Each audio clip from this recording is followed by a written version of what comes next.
So guys, before we get started, don't forget we do have that amazing discount code thanks to Tier 0 Games going on right now. And all you have to do is put in ZW Games 5 to get 5% discount on your total order at tier0games.com. The links will be in the description below. What's up YouTube, this is Joe from Z4 Games. Now I'm bringing to you guys a Battle Wasp B-Force deck update for you guys. This is thanks to MR5 as well as Christian Harley Fibrax. The deck got a lot of good synergy and a lot of good support, as well as being able to comfortably use other engines in the deck to help boost the synchro capabilities of this deck. Though the deck itself as just an overall archetype has greatly improved from this deck, and it's a lot more fun. It's a lot more fun to play just because the deck can actually shine a lot more.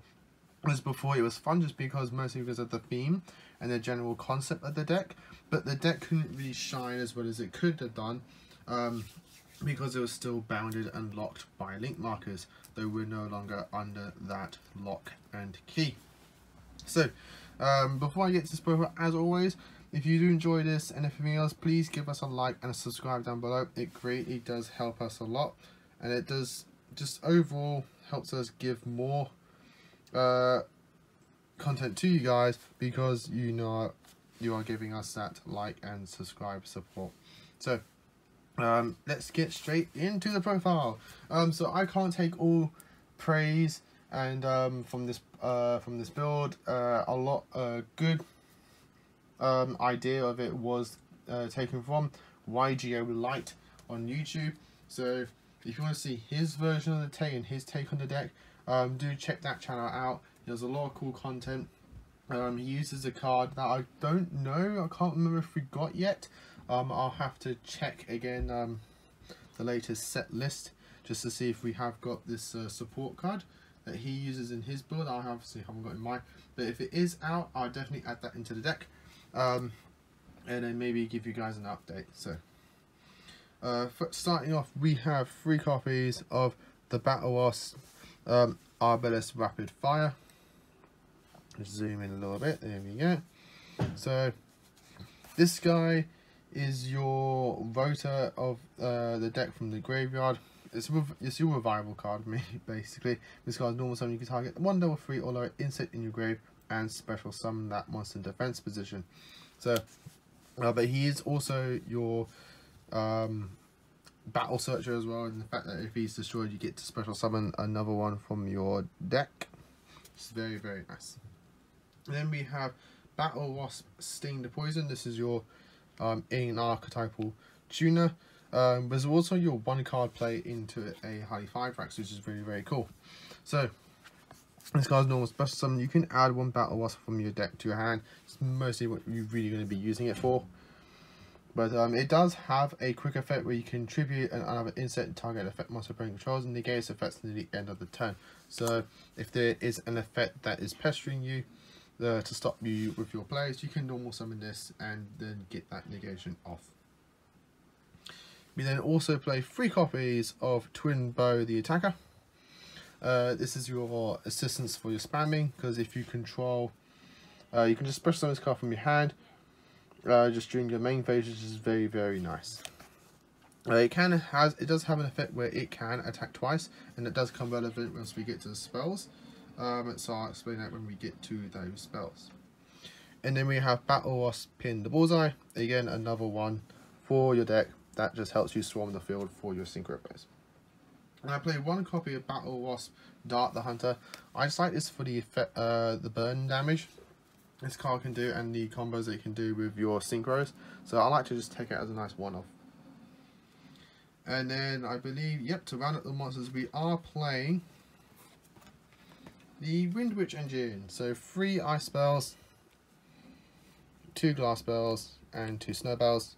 The Wind Witch engine just got a great buff in power thanks to MR5. You're no longer locked under that extra monster zone, so you can now comfortably play this in this deck, while not only being able to give you a 1 card crystal ring, but also just being able to just generally support your deck, because they are all 3 special summon wind monsters, which is very, very nice.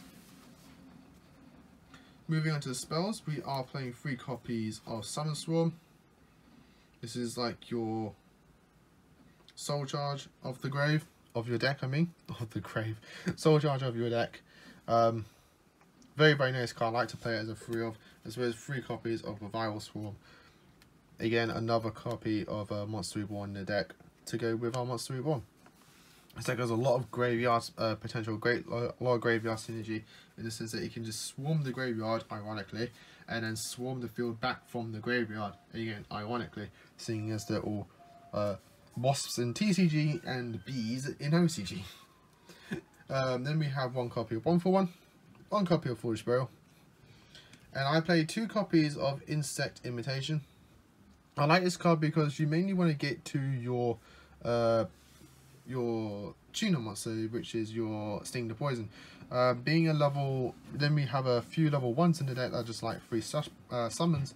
You can use this to go turn those level 1s into your level 2 tuner to then help you go into your synchro plays.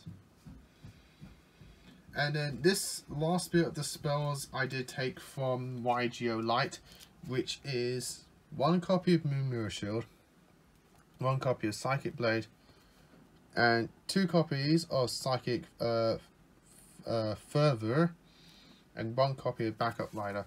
So what I got from his dual video and deck profile is that he likes to use the Battle Wasp, especially like the Twin Bow, in the sense that you can just use them on their own. When you don't have your full combo, you can just equip one of your like Twin Bows or one of your Battle Wasps with one of these, punch in for damage, just maintain a little bit of board presence. The fact that you've got an annoying monster on the field equipped with one of these to just beat over your opponent's cards. Once you get enough of your combo pieces to your hand, you can then just start swarming the field, get all of your synchro plays off, and there's that. So I really like that idea. I liked how you're kind of like militarying your monsters in that kind of way. Like, I really like the idea of it. If you don't like this, you can just take these cards out and then just put in like draw cards if you want to. That way, things like Pot of Desires, that kind of stuff, you can like completely max out maybe on your Wind Witch engine.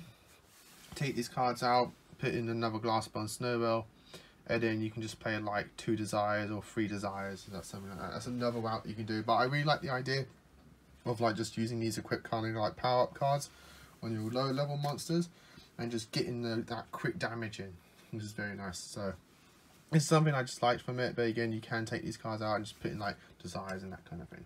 And maybe something I might go down the road. I might keep in like maybe 2 of these or something like that. Put in like 2 Desires or something like that. And then we had 2 copies of Battle Wasp Nest for the traps, as well as 2 copies of Compulse, just to like control the board a little bit, and then just get your monsters back as well and reduce damage as well, and just clear off monsters. So that's it for the main deck. Moving on to the extra deck. For the extra deck, we're having 3 copies of Battle Wasp Azusa the Ghost Bow. This is your synchro tuner of the extra deck. Just helps you synchro climb further into your Battle Wasp boss monsters. Then we have 1 copy High Speed Bar, as well as 1 Desert Locust, and 1 Battle Wasp held with the charge for your level 5s and 6s. Desert Locust fits the theme, as well as also being a nice synchro tuner that you can summon off Harley Vibrex. And then for the level 7s, we play 1 Clearing Fast Dragon and 1 Wind Witch Winterbell. I like the little burn damage you can get of Winterbell when you synchro climb, and Fast Dragon is that target in the deck that you can use. Though you can use like Clearing or anything like that. Just primarily go for Winds, just because you do lock yourself into Winds quite a lot in this deck. For your level 8s, we're playing 1 Orbital Crystal Ring Synchro Dragon and 2 copies of Hammer the Conquering Bow. Hammer is your main boss monster, the Crystal Ring is your secondary boss monster as well. And then we have for our big endgamer, which is Battle Wasp Ballista the Armageddon. If you get this guy off, you're in a very good spot. And we play 3 Link monsters in the forms of 2 Great Flyers and 1 Crystron Honey Fibrax. The deck can play without High Fibrax, so if you're on that budget, I would probably just take this card out, put in another synchro target. But yeah, this is just something, if you do have, I just recommend, if you can get it, I'd recommend just get 1 of it, because then you can just like put it in most of your decks, which is very, very nice. But that, guys, is the deck. I hope you enjoyed it. It's just like a quick, short, speed to the point kind of like profile. Battlewasp has its thing. It knows what it wants to do, and it does that job very nicely and very morph. And it's very fun to play. I do really enjoy it. It's probably like the main insect deck I play. Like, other than like maybe like here and there, I probably take out the like cocoon deck. I try and like play with that a little bit, but this is my main go-to insect deck that I just really enjoy playing. So I really like the idea of battle wasps. They're kind of like when you tons of like weak monsters to swarm together, and as a swarm it becomes a powerful force, which I really like the idea of that concept of battle wasps. Though if they did make a full-on spider deck, I would definitely play that, because spiders are wicked, and I would definitely play a spider deck if they had that. So Konami, get down and make a spider deck. Spiders are cool. So as always, guys, like, comment and subscribe, and this next time, guys, as always, happy dueling.